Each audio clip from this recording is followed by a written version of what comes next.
Hey everybody, and welcome back. If you made it this far, great news. You're done with all of the configuration and preparation that you needed to do to get the spreadsheet to work. So all these blue tabs have been taken care of here at the bottom. And we are now looking at, in this video, the budget tab, which, by the way, is a tab that allows you, of course, to enter in your budget for the year. But just keep in mind that this budget tab is not a requirement. You don't have to fill it in. So if you have no idea what your budget is, don't worry about it. You don't have to fill it out right away. And in fact, you can decide not to fill it out at all, or just partially fill it out for whatever numbers that you have an idea for, or fill it out completely. The point is that the whole spreadsheet continues to work whether or not you have a budget filled out. If you do, all it does, of course, is it helps in the tracking process. So when you enter in either banking transactions or credit card transactions, it will compare the totals in those two tabs to your budget and will therefore be able to tell you if you're on budget, above or below your budget. So it just helps to compare against the budget if you do have numbers filled in this tab. Also, if you don't fill it out and you fill out all of your banking and credit card transactions throughout the year, then the beauty is that at the end of the year or anytime during the year, you can go all the way to this last tab here, which is for the next year budget, and update that tab, and it'll take all the it will tally up all of your transactions and create the totals in the same budget format here, and so you'll be able to use that for your next budget next year. So again, no worries, you don't have to fill this out, but great if you have the information on hand, and this will only help you out from controlling your expenses against your budget. So let's start by just walking you through the general portions of the spreadsheet. The way it's been created is you've got a top section here, which is from rows 1 through row 7. And those are the rows where the totals for every month throughout the entire year get rolled up. So, for example, on row 5, you got your total revenues. When you start entering numbers, you're going to get the total budget for the year. And then at the top, the total budget for January, February, and so on for every month. And that will be the roll up for all your revenues. And then here, the next line, row 6, is your total expenses. Again, it will roll up all of the expenses for the year up here, all the expenses for January up here, February, March, and so forth. So that is meant to have always the totals here for the year and here for all of the months.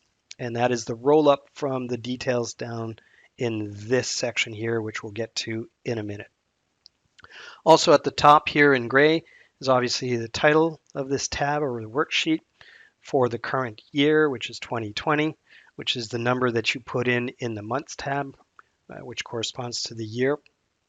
And that is, of course, always updated to be reflective of today's date. Here will be a color code which corresponds to your budget status. So right now I have no figures in there, so it's showing that as a balanced budget, which means equal revenues and expenses. But it will change color to blue if you have more revenues than expenses, which is a good thing, and red if you have more expenses than revenues. And it will generate a corresponding message to let you know accordingly what that means. So it updates that automatically as you're entering numbers in your budget.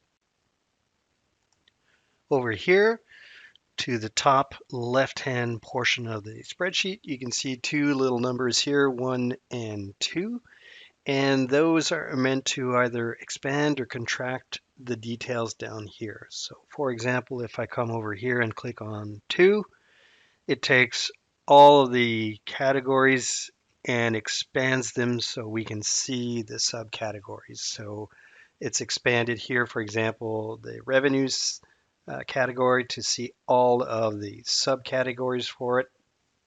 And if I continue scrolling down the list, you can see for checking accounts, it's expanded it to see the checking accounts.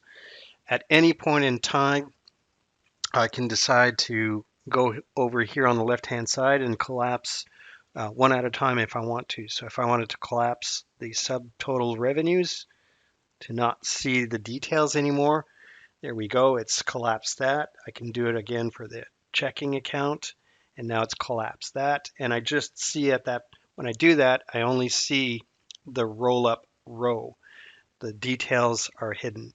And like I just said, I can do it one at a time, or I can come back here at the top and click on one, and that brings me back to just the roll-up rows. So it's just a convenient way to be able to see just the roll-ups instead of the detail. So you can have both. You can have the summary view, which is like this, or the detail view, which is to see each one of the subcategories also. I like to just, when I'm working with it, to come back to take a look at my budget and take a summary view of it. I like to just collapse it down to this kind of a view, and that just allows me to see my budget at a high level perspective. And if I need to go see the details, then I'll usually just expand one at a time to see what the details are for a particular category. Okay, one last thing that we'll take a look at is this row here before we get into the actual filling out of the budget spreadsheet. You can see row number 9 here that I've got highlighted has got values of $100 across. And what that represents is the budgeted bank balance at the end of each month.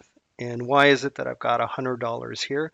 Well, if you'll recall in the previous videos where I was talking about the bank account, so let me go to that tab. You could see that I had an opening balance of $100 here. So that opening balance gets carried across here. And so when we start entering expenses and revenues in the budget spreadsheet, the bank balance, of course, will start to change. And the purpose there is to give you an idea of what your budgeted bank balance is going to be at the end of each month.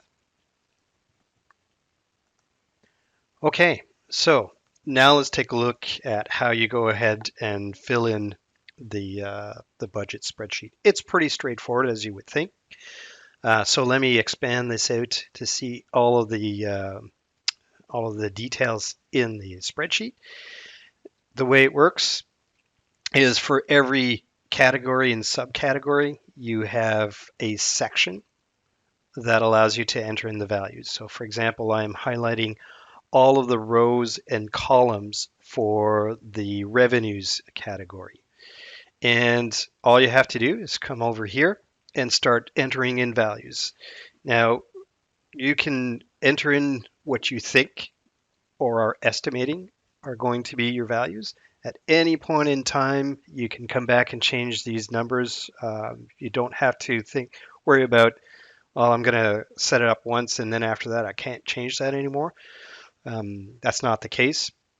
A budget is by definition something that can change over time, and so you can at any time come in and change your values. So here, what you can do is go ahead and type in your values. So let's take a look at this first row here, which is your pay subcategory, and you come in here and you type in, let's say, for example, as a pay $2,000 for all of January.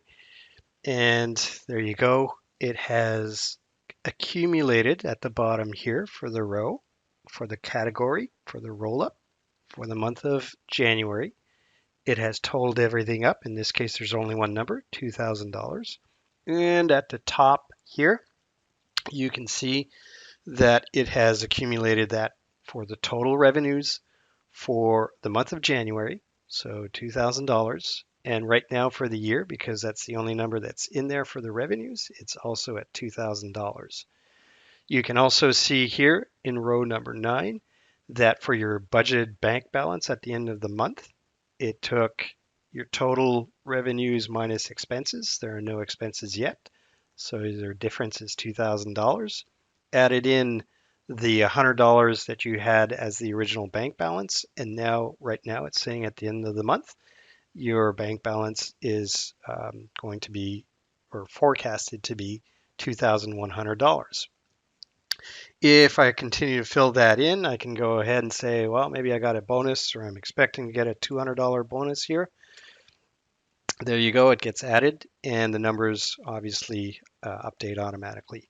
Now I can take this and I can uh, copy it, and let's say I want to paste it across like this. I can do that. I can also do this operation, which is a standard Excel operation, by the way, to just grab the corner of a cell and then drag it into the next one to copy it over. That's a possibility.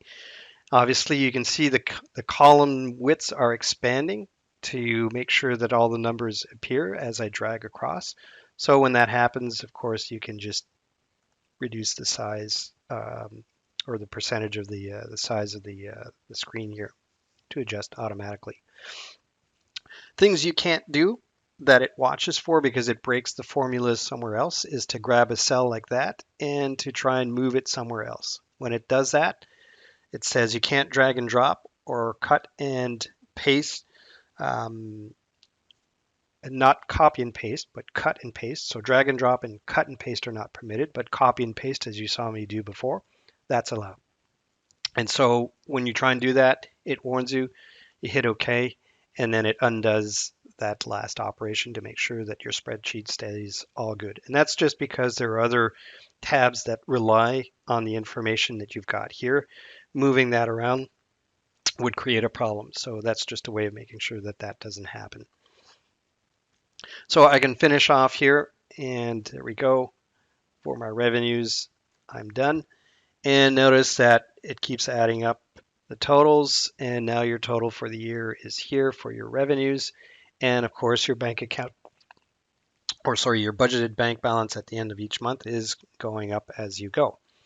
So let's say that's all good for my revenues. I can go in here and let's pick one of the categories, maybe not the checking account, maybe not the clothing, or the credit card fees. Let's just say from an education perspective, you know that every month you're going to be paying for a bus pass. And let's say that that's $100. Now you're going to see that $100 got carried over here to the roll up at the top for the month, and the roll up for that particular category here for this month. And again, I can carry that across for a certain number of months, and you've got your values carrying across. Notice also that the budget status at the very beginning, which was black to show that it was balanced, in other words, revenues minus expenses were the same, has now gone to blue. And that's because right now it's noticing that your total revenues minus your total expenses is still giving a positive number, right? In other words, you have more revenue than you have expenses in your budget, and it's also telling you with a message, good, you are budgeting more revenues than expenses. So it's kind of sort of keeping track for you on or from that perspective. And of course, if let's say we go to entertainment, and somewhere here for vacations, I am going to do in the month of July, let's say a $30,000 vacation, which of course is ridiculous, but I'm doing this to prove a point, which is now I've got 30,000. And so now I've got a huge difference, right? $30,000 expense. Notice that the color went into a red color. So blue is good. Red means that's a problem in the sense that you've got more expenses than revenues, and that's why it's highlighting that in red. And now you can see that your total expenses exceed your total revenues, and that's why it changed it to red. And it's saying, careful, you're budgeting more expenses than your revenues. So it's just a visual cue for you, just to help you out. And if I delete that, of course, the status goes back to what it was before. So I think you kind of sort of get the point about filling these out. It's pretty straightforward. As I said at the outset, you do not have to fill all of this out like you see or like you saw in this video here. I actually only filled out parts of it. So you might want to start by filling out those items that you have a pretty good idea of, and therefore can put in the values for it. For those that you have no idea what that is, don't worry. Like I said, the spreadsheet doesn't stop, it doesn't break because of that. Just go ahead and fill out your transaction tabs, which we're going to cover in the next videos here. Fill out your transactions. It will keep track of that. And then at any point in time, you can figure out what the totals are, and we'll see that in the for next year budget tab. And that will allow you over time to start adding in the budget figures as you learn from experience and see your transaction totals.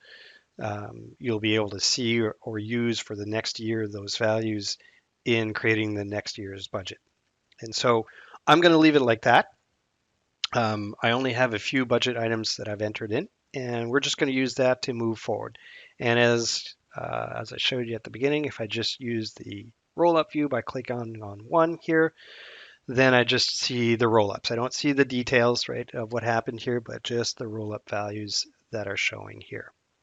Okay, so that's it for now. In the next videos, we'll start taking a look at how you enter in transactions. All right, thanks guys. See you in the next video.